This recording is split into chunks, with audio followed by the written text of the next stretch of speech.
Okay,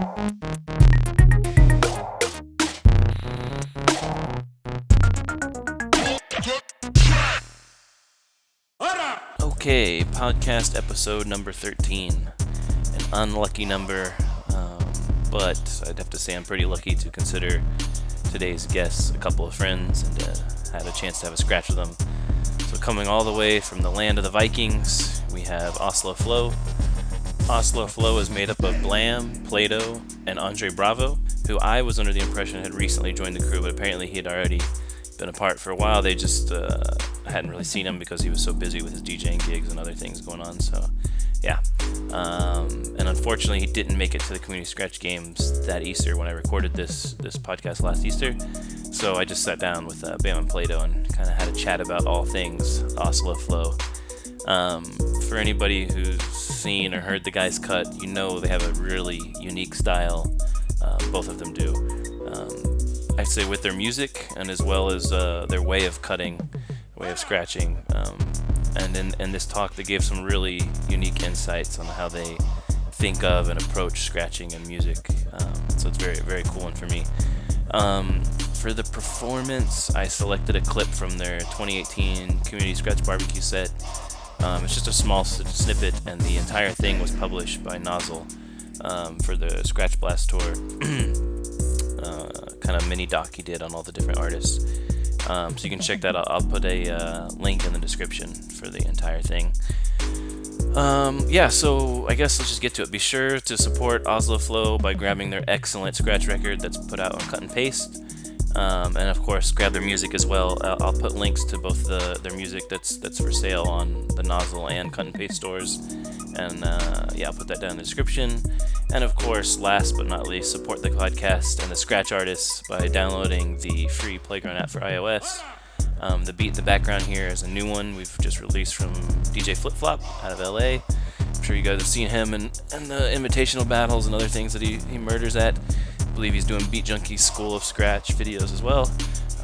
So super sick scratch beat in a format that I'd say is easy to play but hard to master. Get on it. Download it, check it out, and let's go. Here's the boys getting down. Enjoy.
music or scratching? How did it get started? You know, like I know you play some instruments as well. I don't know about you if you're playing instruments. Are you? No, Yeah. only scratch. Yeah. Same here. And when did you start with music then? Well, I started. Actually, started playing the clarinet. The clarinet. Yeah. And then I switched over to the saxophone when I was a kid. Like how old were you when you were a kid? Like your parents? I don't know. 8, 7, 8, 9. Did you want to do it, or did your parents kind of like force you to? I guess kind of my mother pushed me a bit, and I did it for a few years. And my friend in the school band, he quit, and I quit too. Like the school band class kind of structured thing, yeah. That was a school band. Yeah. So.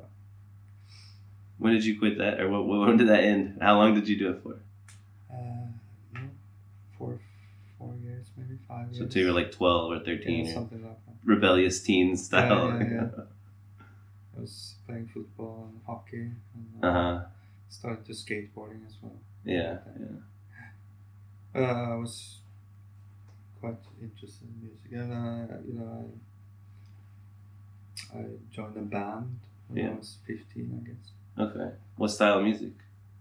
More like rock style. Like what kind of rock? Like punk rock or like? No, more just like basic rock style. Yeah, more like classic. Kind of Led Zeppelin. Playing some cover songs and then making some new stuff. Something like that. Yeah, that's cool. What were you playing in the band? I was singing actually. Yeah. Vocalist. Damn, I want to see that.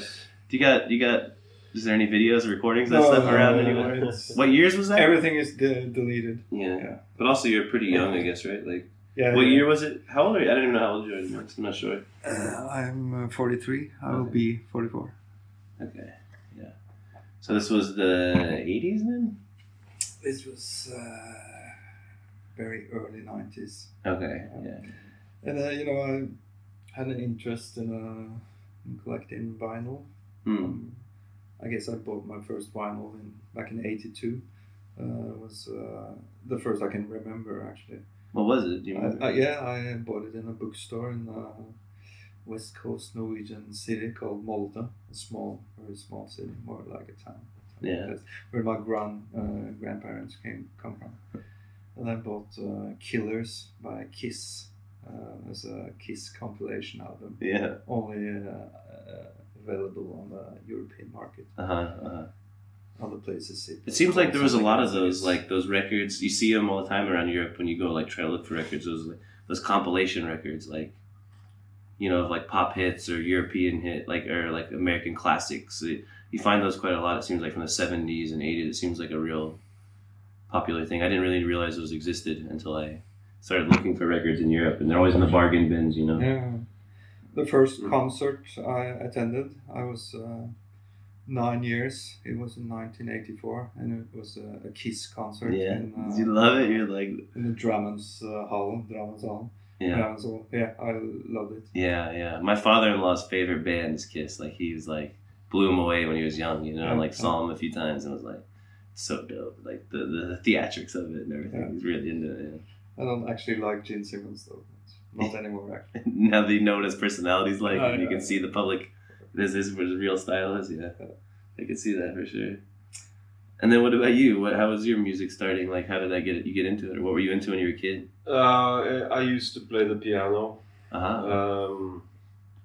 So you do play an instrument? Well, yeah. It's an instrument. I don't now, but yeah. I used to. And then from there to scratching. Well, I think I got interested in hip hop stuff when I was 12 years old, like graffiti and. How did you come across it? Do you remember? Like, how did you see it, or where did this influence come from? No, this was in '94, and so this hip hop stuff always goes like in and out of what your interests are. Like trends, Right, there was a kind of a hip hop trend in '94, And that's how I saw graffiti for the first time, and I tried to make letters, and then came the hip hop music, and one of my friends had decks in his basement, and I tried once to scratch, and I just immediately realized that I can get good at this. This is for me. Yeah. So it was completely natural. It was like something fell into place in a way. Yeah. So that's. Were you doing art in general? Like you were drawing a lot, and it seems like most of the people I know that got into graffiti were already into art when we were kids. Like they were like, oh, cool graffiti. I draw already. I'll try it. It seemed like like were you already doing this a lot, drawing and like. Yeah. I've been drawing all my life, and I work as an architect, so I still draw. Yeah. And I think of scratching also in a visual way, as well as a musical way. So for me, it's really about drawing with sound, in a way. How do you picture it? Like, how do you picture? I don't know, like a tear. Or, you know what I mean? Like, yeah. It's not. How are you thinking of it? Like when you say that, like it's not like the what's that notation? Right, not like the TTM. No, not like the TTM. It's more like when you do your signature. Mm-hmm. It's after a while you just start to yeah, like just this with it, whatever, yeah. And you get your own. You whip it, and you get your own whip, your style of whipping it. Yeah. And so it's more of visualizing scratching or flow in that way, like like lines, but in 3-dimensional. Right. Like, I don't know. Short, long lines, different lines. Yeah. The back, going and so because that way of visualizing scratching for me is. It helps, to compose proportion and intensity and flow. Yeah. Spirituality. Yeah, it can be sometimes really spiritual. I think so. Like kind of cosmologic. What type of probably like it's one thing that Kubert said. I really think is interesting. Like when you just you let everything just flow, and you just watch your hands do all this crazy stuff. That's being in one with the hands. Yeah, that's that. I would say that's a spiritual something. Yeah. Yeah. Like I notice you're like you do you put a lot of emphasis and like there's a lot of kind of emotive movement in your back, the way you pull back. Yeah. With your scratching, I pay attention to your pulling back a lot when you're scratching.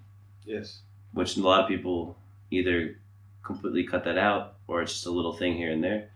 But you do a lot with the pullback, which I like a lot. It's an interesting way to think of stuff, and it's like maybe pay attention. So when it's just pulling back, like before using an the back of the pulling back to the beginning of the sample, using that for accents and starting there as well, starting at the end of the sample and working your way back. And I think that's something I got from like looking at your scratching and paying attention to it. Was like something I was like, I should pay attention to that more. I should think about that a little more. And definitely like watching it earlier too. Same. So with the piano, like how did that work? Your parents also forced you to play piano or what? No, well, I don't know. Forced me. I stopped by my own will. Yeah. But how old were you when you started piano? 9 or 10 years, I guess. And then you start doing like graffiti when you're like 12. Yeah, but checking out the hip hop stuff, skateboard scene kind of thing. Yeah, not any skating for No, me, but I did piano also for maybe till I was about 16. Okay. I guess. Okay. But and then you went to scratching, but like, how did you even get to how did you even try turntables, or how did you get a chance to, sometimes usually somebody showed you or somebody like let you try out their mixer or whatever, like, how did you get to that point, like where you were like, oh, I'm gonna try to do baby scratch? it was this guy I knew that he collected records and he had a mixer and a turntable, and I don't know where I saw it the first time. I don't know, but I know that was one of the first times I tried it on. Yeah, and you were like, this is for me. Yeah, real equipment, Yeah. And I've been listening to a lot of hip hop through graffiti, hip hop, and breaking. Yeah. And so because I used to do a lot of dancing also. Yeah. When did you? So you got into that probably at the same time as graffiti, I imagine, or did you? Yeah.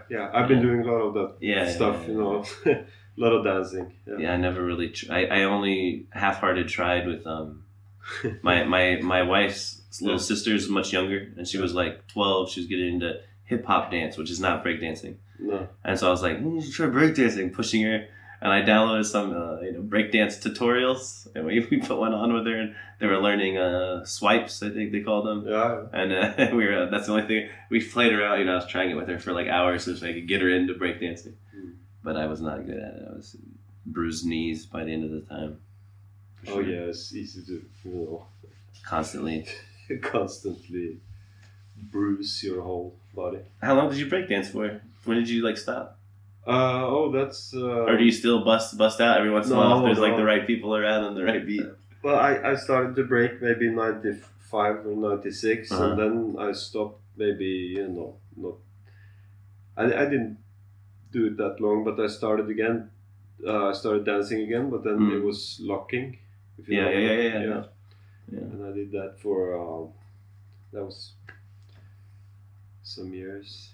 So there was a good scene for this, I guess, in your town. Like, it seems like if you're doing graffiti and breakdancing, like other people are probably doing it. You're not just by yourself, and you know what I mean. There was a scene in your town for this, like you were meeting up with guys and doing stuff, and in my town. Yeah. No. Well, I started when I first started with hip hop stuff. It was with my classmates. And we weren't that many people. But we had a strong interest in dancing and. But so there's other people you're doing it with. Yeah. And the guy who had the turntable and the mixer, did he keep DJing or did no. just for listening? Yeah, he was the scratcher, but I met some guys that could scratch. In my town. I'm from a small town like. What was the name of your town you're from? No, du kanskje ikke fra. You're not from that small town, but the place I'm from is called Hamar. It's north of Oslo. How many people from this town? The population was when you were a kid? I don't know. Hundreds, thousands, tens of thousands, tens of thousands. Yeah, okay. But, not too small. Yeah. No, well, I see. Check it. Yeah. But there were a couple of scratchers, or I don't know if you could call them scratchers, but we used to scratch. I was completely bitten by I was taken away by scratching. So I used to practice all the time, do it all the time, and we had some sessions. This one guy I used to bring my turntables in his basement, and we were not the guy that tried. And one of my friends started scratching, and he really evolved really quickly. Really? He was better than me, and but then he stopped, and I continued. So the town was really small, and we were a couple of guys doing it, like a lot. And then I moved to Oslo. Met Alex. What year was that you moved over there? You guys met? Early 2000s. I think so. 2002. And then, so what were you doing between the time of first trying turntables and moving to Oslo? Because you were also living in a smaller town, I right? was living in Oslo actually. So, Okay. I lived just outside Oslo, and then I moved into the city center, I guess. Like when you were like 18 or 19 or something, like university 18, time. 19, yeah. Were you going to school there then in Oslo?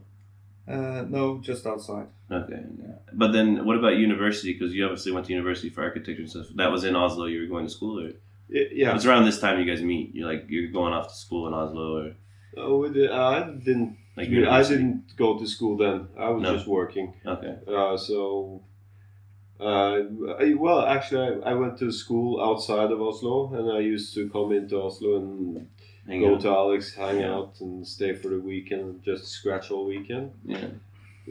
Probably early 2000s. So then, how did you guys actually meet? Like, what happened? You know, like He can tell you that. Yeah, we met in the first time we met. It was in the year 2000. Yeah. 2000 at this DJ battle in Oslo. What was the name of the battle? Soul Kitchen. Soul Kitchen. It was kind of like the DMC wasn't happening Right.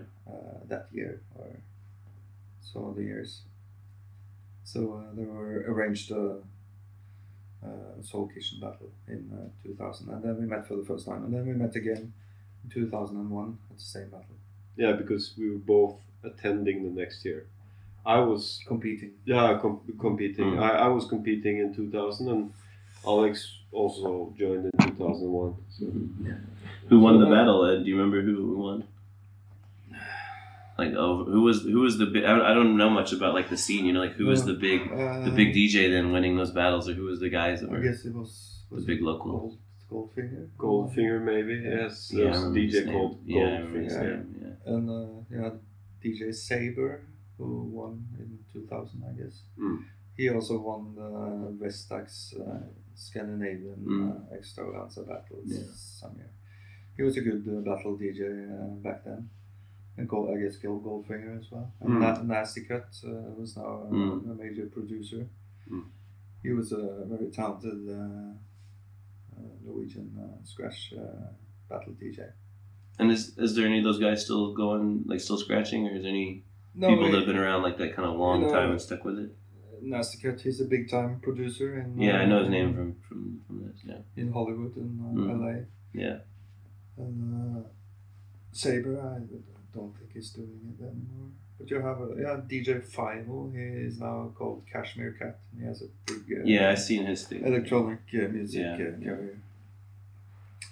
And you have DJ White Shadow, the legend. He competed for Norway in the DMCs in the early 90s. Who? White Shadow. White Shadow, yes. Yeah. So he was a great inspiration for us as a scratcher from Norway. White Shadow. Yeah, he was the best back then. Yeah. Scratcher. So when you guys like started to get into the battle scene, like what was it like? Like was there DMCs going on when you were kids and like, you were first getting into scratching?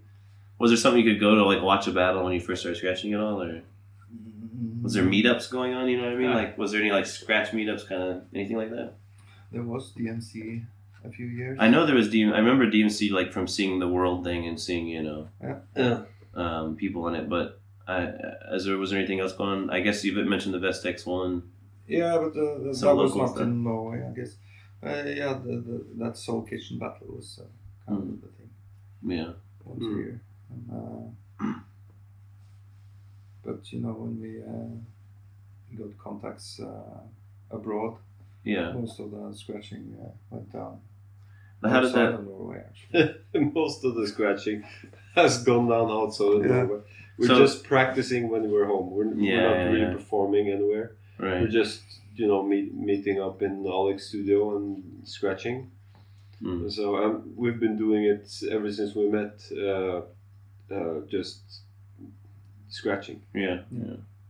Just practicing and learning from each other and trading bars back and forth all the time. And, so there hasn't really been any scene or anything like that, or any like DMC battles, anything to go to. Yeah, like Super Scratch Sunday. Yeah, nothing like that. We used to have a club concept called the Scratch Lounge. Yeah. At 2 different clubs in Oslo, where we had scratch sessions between kind of like more mixing music sections. When was that?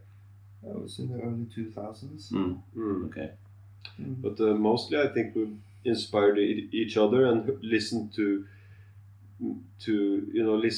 people from other places. Yeah. So I guess when this time period, like you're moving to Oslo, you guys are meeting and start scratching. Who are you listening to with scratching? You know, who are the people that? Because it sounds like earlier it was like, you know, White Shadow, some more local stuff. You're probably listening to more international stuff at this time when you're in Oslo, right? Oh yeah. And like you said, so like who was it? And then, you know, like you were listening to, or do you think were influencing you a lot at this time? And the early like, I don't know, the early growth years. Who inspired us? Yeah. Well, we just talked about this. Yeah, I mean, I'm saying maybe like the international people. Who specifically internationally were you into? Yeah. You know, I mean, were you watching the French people, the UK people? You know, was there someone specific that you were like, that's really dope? You know? Yeah. I was listening to Underarms Are Fun by Qbert and D-Styles in the 90s when I, on my way to school, always too late on my bicycle, you know, I had the Walkman with the Underarms Are Fun cassette and Shortcut and D-Styles Coming to America. So I've listened to that stuff for more than 20 years. Yeah. And in 2001, I heard this file by a guy called Toadstyle, and I was completely, shocked because it was something. I think everybody totally was. new. Yeah. He just turned it around, and so that really inspired me. He was a big inspiration. Yeah. Yeah. Was the Switchblade Sermons, I guess, was the one that the like longer scratch tape, or was it one of the shorter ones? Like more like Flatulent Boy Confesses. Yeah. I guess. Oh yeah, but I I remember. farted. Oh yes, yeah. And I remember the first file I heard. I think it's the first file I heard by him. It's the 2001 practice shit or something it's called. Yeah. It's just so good, fresh. Man. Yeah. I mean that still is like a huge inspiration. Like you can just. And it's one of those ones I could kind of sing the scratches if you just play the beat. You know what I mean? Like I know all the phrases that he does and like all the fucking little nuances of tears and Yeah. I think he's to me he's been a great inspiration, and I learned all the Switchblade Sermons by heart. So yeah, man, I love that stuff. What was the records that at that time that you guys were buying? Like, like what was available to you in your market? Like, I guess Thud Rumble stuff, I imagine, was easy to get. Some of that, some Scratchy Seal, Dirty Style Records. Yeah, all the Dirt Style stuff was probably the thing to get. And then what about like so then when did you kind of first come across, all the UK scene and the UK guys? How did that work out? Like, how did you meet Jim and all the boys? There was we were on the D-Styles, the old D-Styles forum. Yeah. Fuck shit up. Yeah. And we were on the forum there, and this dude called DJ Discuss said that he was coming to Oslo to do a gig with a few rappers, Stig of the Dump and Dr. Syntax, I think. Yeah. Okay, you come to Oslo, cool. You're scratching, scratch. Okay, we'll come and check you out. And that was Adam, DJ Discuss, and then he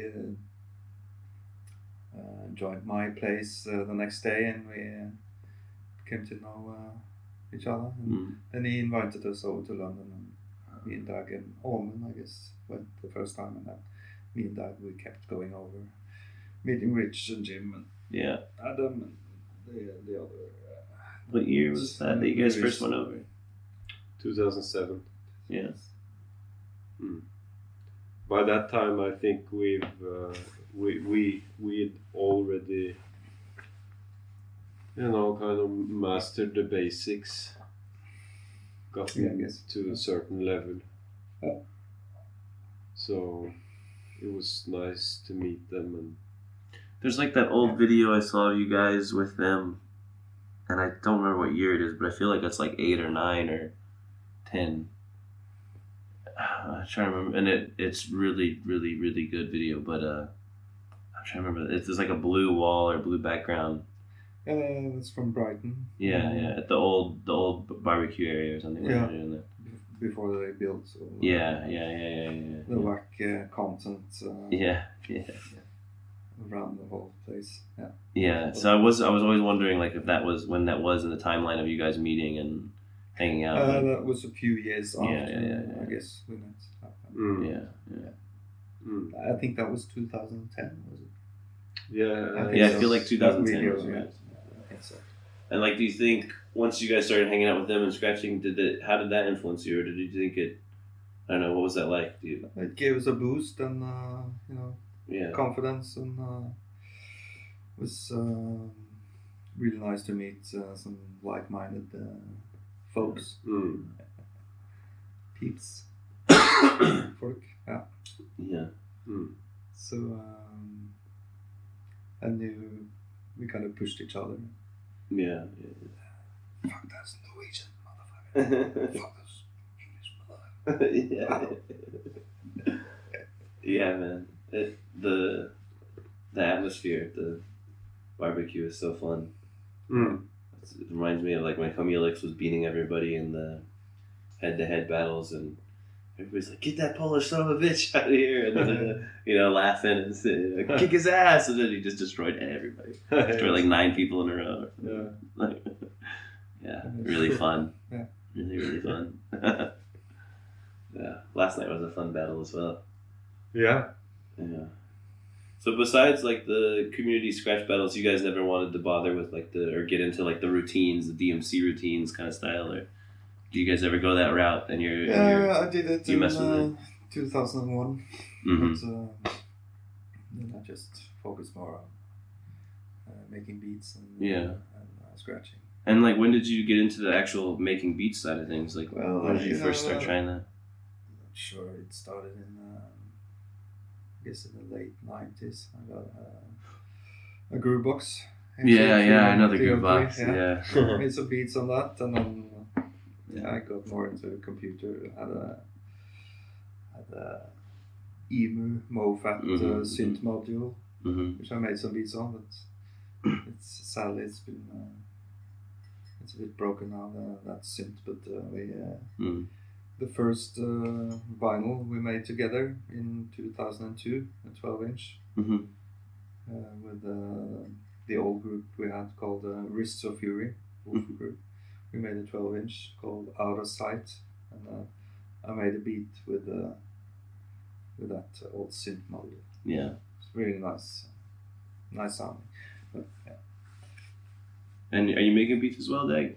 I wasn't sure exactly who was making the beats that I hear when there's Oslo Flow stuff. Like it's just one name, so I wasn't sure like who did what. And I know the loopers, of course, and like some of the stuff you guys have put out, some of the records and the singles. But all the stuff you heard yesterday was Alex beats, and also the record is that's Alex record. Some people mistake it. I had nothing to do with it. It's completely Alex work. So, but I make beats, yeah. But to me, it's been more. I love scratching very deeply, so that's my main thing. Yeah. I'm sorry. And what about with the architecture stuff? I think I feel like when I met you, I was at the barbecue and you were there. Your mom had came. Oh yeah. And I feel like you said you just finished a master's degree, or you finished school. I finished a master's degree. Yeah. Yes. So that's also like a hell of a lot of time of your life, like doing that. Did you actually like keep scratching through all of that? Like you kept the same I don't know, the same involvement level with scratching during that time? Yeah, I would say so. Yes. Yeah. I haven't really ever stopped scratching.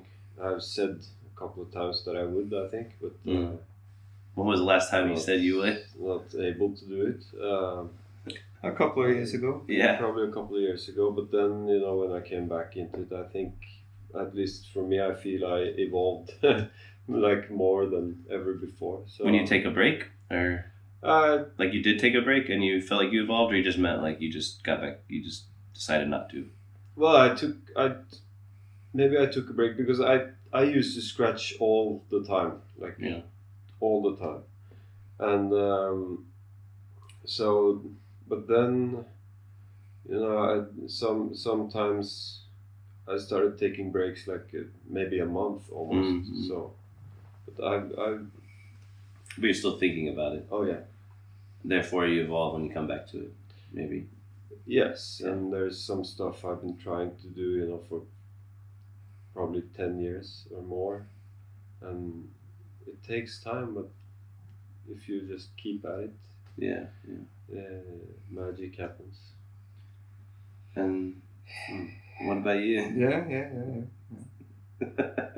What about what? Like, I mean, from the time you started to now, like, was there any periods of like, not maybe giving up, or not necessarily giving up, but just slowing down, or not being focused on it, or not caring, or being like, fuck this, I quit? No, not since I started, like,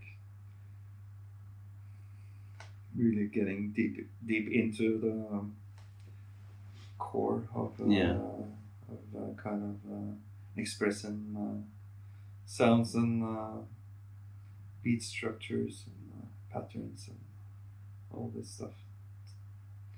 Always evolving, progressing, pushing yourself more or less to the direction you want to go. Yeah, I noticed like people in general will get stuck into the same old thing, and like some guys who are really amazing in 99, 2000, they still sound like the 99, 2000 style, right? Or 83. Or 83 or whatever it is. Yeah, everybody does it to some extent, right? And like, but I did notice, like, with you streaming actually the last like year, little practice session stuff. I saw you were like, oh, I'm trying to learn something, or I've got some new thing, and I was like, oh, he's still like doing new stuff, and has been doing it a really long time. So it's pretty.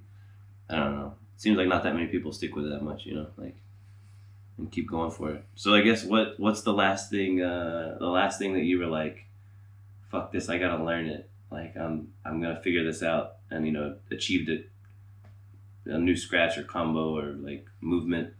Do you remember the last thing that you? I know I could kind of think. I think I know what you're gonna say. But Oh yeah.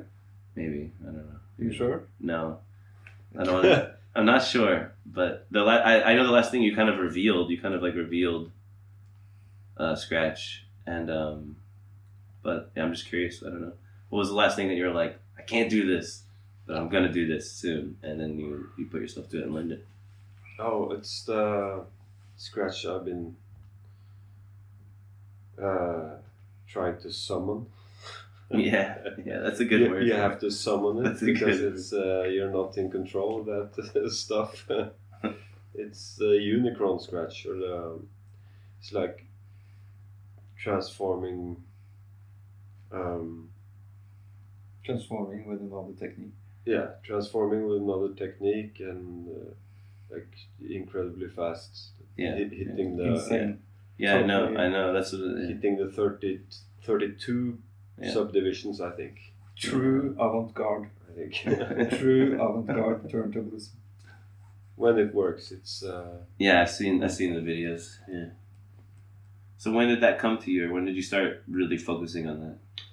I think I realized that I've done it for years. Trying to. I knew how to kind of Bear down make and the tension. Yeah. But it's a different thing to control it, or to start to control it, to be able to do it whenever you want to do it. It has developed through years. Yeah, it's developed through years, and so most of the new stuff. Yes, and so it's I don't know, when I realized I could do it more or less. Well, I feel I still can't do it. I feel I'm still learning how to do it. So, but I'm getting closer and closer. And but the first time I kind of got to have some control over it was a couple of years ago, I think. And the videos are still out there. That's the only videos, because I haven't really recorded anything and put it out lately, because I wanted to practice it, make it really good, make it on demand and controllable as possible. Yes, before I post, so we'll see. That's the that shit's crazy. That shit's scratch. I remember you put some video up and I was sharing it to everybody. I was like, hey, look at this. Yeah. I'm trying to take patterns and turn them upside down and split them up and try to jump from one pattern to another as smoothly and swiftly and funky as possible, and always take what I have and try to make something funky out of it. Always trying to do the kind of push forward. That's an old technique. I know. I've seen this before, a long time ago, from somebody random, and I remember I always liked it. Yeah. And I've seen people use it for kind of drumming even as well. It's almost like a taser push, Yeah. But the way that you do it is really interesting, and it seems like you can do that pretty on demand. Pull it up when you need to pull it up. That too has been developing over years. Oh, I've been doing a lot with the word cutting. That's kind of a push, but kind of use it on. It's good to use two different words and flip it. Yeah, flip to both. But you can use it on any kind of long sound as well, or two different sounds that together. And don't forget the dancing jack scratch. The dancing jack scratch. Extremely difficult scratch. Is the switching the fingers? No, it's more like a record hand movement combined with some odd time rhythm pattern with just your non-fader hand, and then combine it with combine it with fast 2 clicks. I think so. And you can also turn that scratch on its head. Yes. If you flip it in another, if you come into the bar in a different part, in a different rhythm set, you turn the pattern on its head, and then it sounds like something different, but it's the same technique. So that's interesting. That's very interesting. Flipping things around. And if you flip that scratch on. With the same technique on 90 BPM, and if you can keep it together, that's quite a task. But if you can keep it together, then you get a totally fucking mad weird rhythmic pattern you've never heard before. That's also interesting, because it's not really about how many techniques you have, but it's the way you flip, because you can have one combo and just start it at a different time. You get a totally different sound. Today I was just doing a weird thing with the one-click flare. And Ghost was like, "What are you doing right there? What is that? What scratch does? It's one-click flare." He's like, "Oh yeah, I see."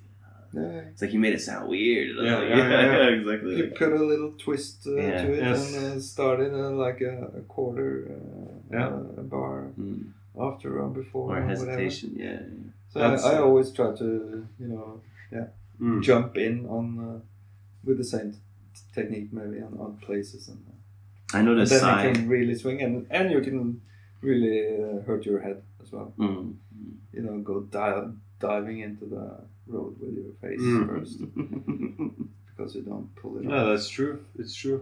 You have to be like a cat, throw the cat out from the third floor. You land it anyway. 9 lives and land anytime, anywhere, anyhow. Yeah, man, that's funny.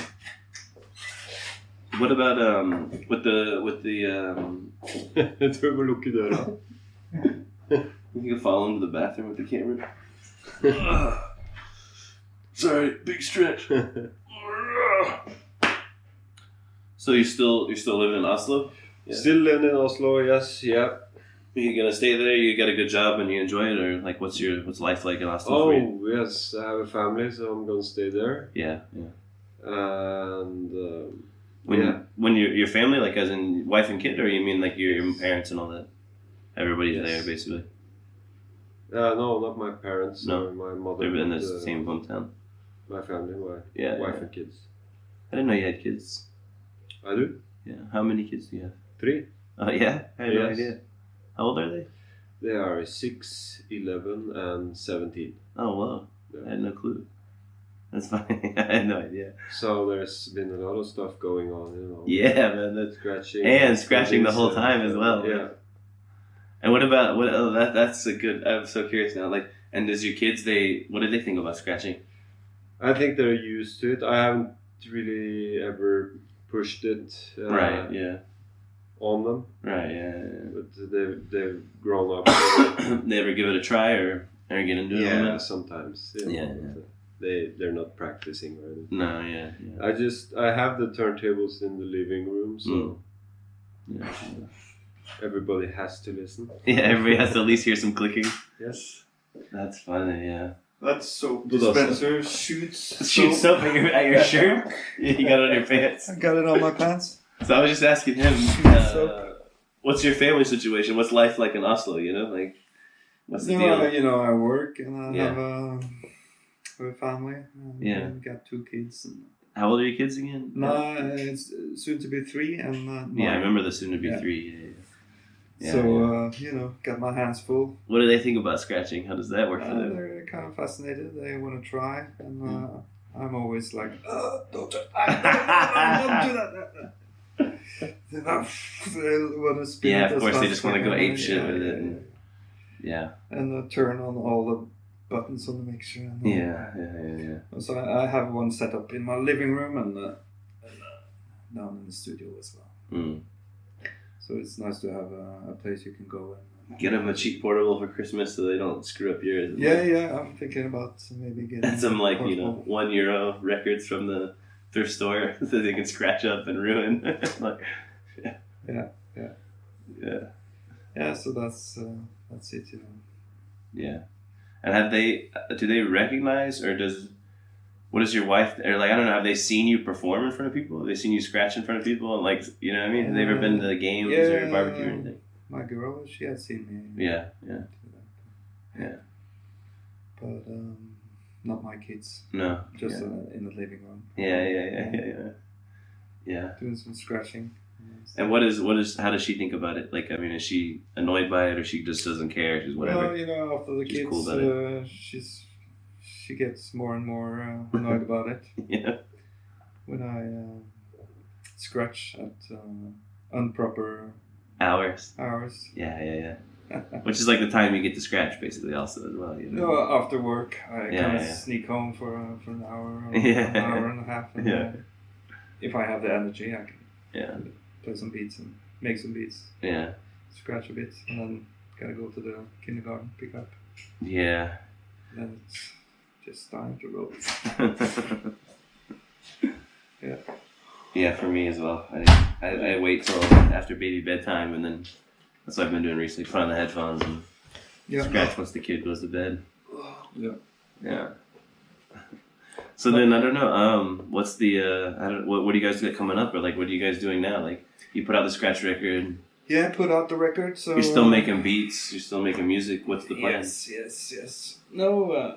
Any plan? I don't think we're gonna reveal any big plans at the moment, but there's some recording stuff going on with Kodak. With Kodak. Nice. And, maybe a few others as well. We'll see. Yeah. Yeah. So then, how did that go? Anyways, I know we talked about it quickly at the pub the other day, but you guys just did a big ass US trip. Yeah. West Coast madness. West Coast. What was it? What was it like? Like, how was the crowds? All I see is video from like of you guys scratching. Like, Did people come out? Did you meet some cool people at the shows and stuff? Yeah, in Sacramento, and of course at the convention in Anaheim. Yeah. No. Was and then later at the scratch battle in LA and the Lost Tones or whatever. Yeah. Yeah. How was NAMM? Like I've never been to NAMM. Yeah, it was. It always looks like a blast. Like there's a million things going on. Yeah. So much going on, so much noise. So much to look. Yeah. Look at. Many interesting characters. Extremely many interesting characters, especially the guys in their 50s, 60s who still do that 80s hair metal style. Yeah, they exist in America. Yeah. Fantastic. My family lives in Tampa, and you see them every day if you go to the beach. Like they exist all over the place, man. Crazy hair, the fucking spray in their hair, like muscles and tank top shirts, neon tank top shirts and shit. Fantastic. Yeah. Fantastic. Yeah, it was great. We went to Q-Bird's house also. That was kind of incredible. Yeah. Did you guys go to like the Thud Rumble headquarters place spot as well, right? Yeah. Because I remember I talked to Rich and he was saying like, "Oh, the boys are coming over now." Yeah. It was a gas scratching at the octagon. And, in the secret layer of the octagon studio room. Yeah. Scratching there. All that memorabilia stuff on the walls as well and all around it. Looks so amazing. Cool. The original covers for the dirt style records I grew up with. Battle Breaks and Scratchy Seal. Yeah. Super Seal. Actually, Scratchy Seal. Oh yeah. Yeah, right. Like. I mean the covers. He showed me that they just cut out some letters and glue photos. It's really homemade style. Yeah, it's great. Yeah, I saw the TV from the turntable TV thing in the background. Yeah. Of some video of you guys scratching. I was like, oh, that's the TV from it. That's so cool. Like, a few good videos from some of the sessions around Octagon, I have to say. I got all of Pascal's videos from his phone, or he put them on the work thing, and they've been editing them and the little like minute clips and stuff of. There's a lot of random stuff, but with all you guys scratching and stuff. And I'll give them to you guys later. Share them. Nice. You can check them out. Yeah. That's some good stuff. Are you guys going to go to the barbecue this year? Yeah, I think so. Nice. And hopefully Berlin as well. Come to Sample Music Festival. Yeah. That'd be awesome. That would be cool. Go to Berlin. It'd be super cool. I think the way it works out this year is it's the week before. Before the barbecue? Okay. It's usually after, the week after, but I think this year the way that dates fall on the venue he wanted to get, it was like before. Okay. That's something to think about.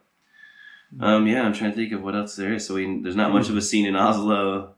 You gotta buy the Try to Step Oslo Flow record. I bought 2. You should always buy 2. Don't forget that. Anybody listening, if you buy 1 scratch record, you're a fool. Even if you don't juggle, you gotta buy 2. So you have 1 for later. When you fuck up the 1, you have a pristine copy just waiting for you somewhere. For 10 years down the road when they're impossible to get, you'll be happier. Yeah. Always buy 2. Yeah, I bought 2 of the test pressings of Get Them. Yeah. I actually had 2 test pressings, but now I have 0. I have 1. Yes.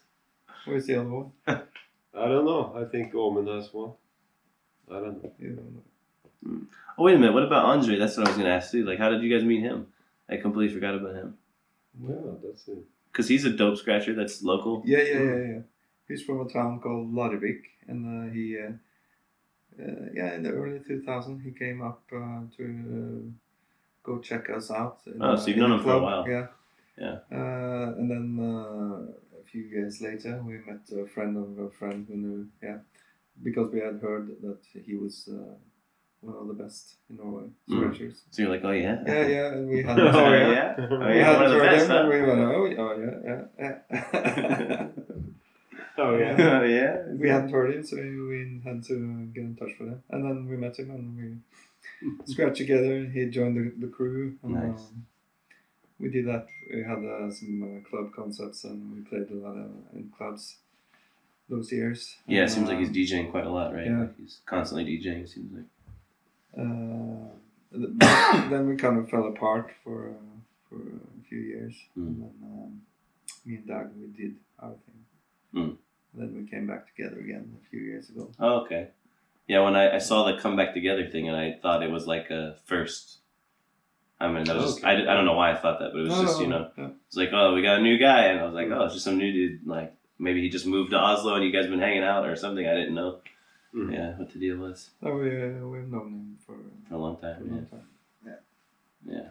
So he's with us, like, on and off when he... Yeah, when he's not too busy. He's very busy. Yeah.